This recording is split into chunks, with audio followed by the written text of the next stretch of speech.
What are you two doing, Benny? Asked 10-year-old Violet Alden. She stood on the front steps of the old white house, watching her 5-year-old brother Benny and her 7-year-old cousin, Sue Lee Alden.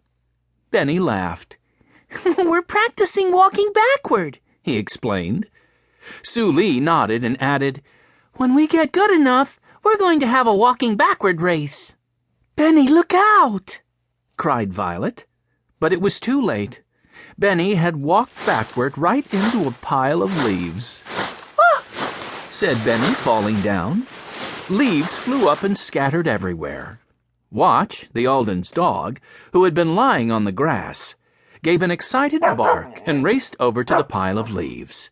He jumped in too. Look, Benny, said Sue Lee. Watch thinks you're playing a game. She picked up a handful of leaves and threw them in the air. Watch leaped up and tried to catch them, barking the whole time. Violet smiled as she watched Benny and Sue Lee. Then Benny stopped. He looked down at the scattered leaves. Uh-oh, he said. These are the leaves that Henry and Jessie raked up this morning. Henry, who was 14, and Jessie, who was 12, were the oldest of the 4 Alden children. Don't worry, called Henry. A moment later, he and Jessie came outside to join the others. We can rake those up again in no time. Yes, if we all do it together, said Violet. Benny jumped out of the leaves. I'll get the rakes, he said. Benny hurried away and soon returned with the rakes. The 5 children set to work and soon had all the leaves in a big pile again. Phew, said Benny. Jumping in the leaves was fun, but raking them up is hard work. Are you hungry, Benny? Jessie teased her brother. The others all laughed when Benny nodded. Benny was always hungry. Benny laughed too. Yes, he answered. I'm very hungry. I think it's time for a snack, said Henry. Come on. He led the way through the house to the big kitchen in the back. Mrs. McGregor, the housekeeper, was sitting at the kitchen table drinking tea with a curly-haired woman wearing a dark blue dress with a white collar. Hello, children, said Mrs. McGregor, her cheerful face breaking into a broad smile. This is a friend of mine, Mrs. Valentine. She's just come over to tell me the good news. Her niece Whitney is coming to visit.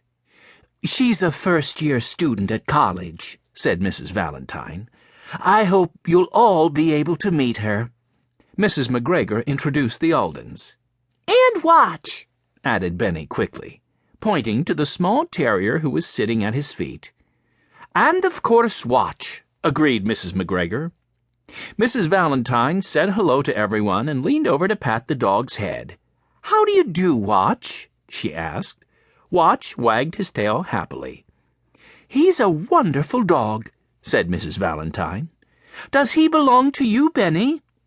No, we belong to him, said Benny. Violet nodded shyly. It's true. He found us.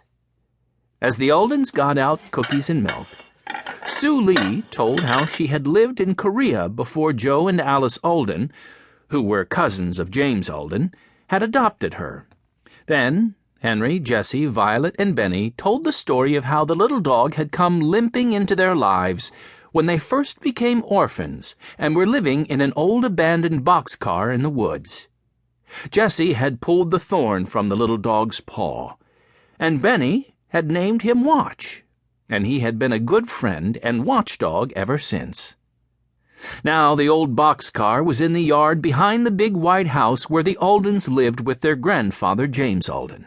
They hadn't known it when they were living in the boxcar, but he had been searching and searching for them. When he'd found them at last, he had brought them all to Greenfield to live with him. He'd even brought the boxcar, too, so they could visit it whenever they wanted. What an amazing story, said Mrs. Valentine. You know, it's funny, but I know a cat who found someone, too, sort of the way Watch found you.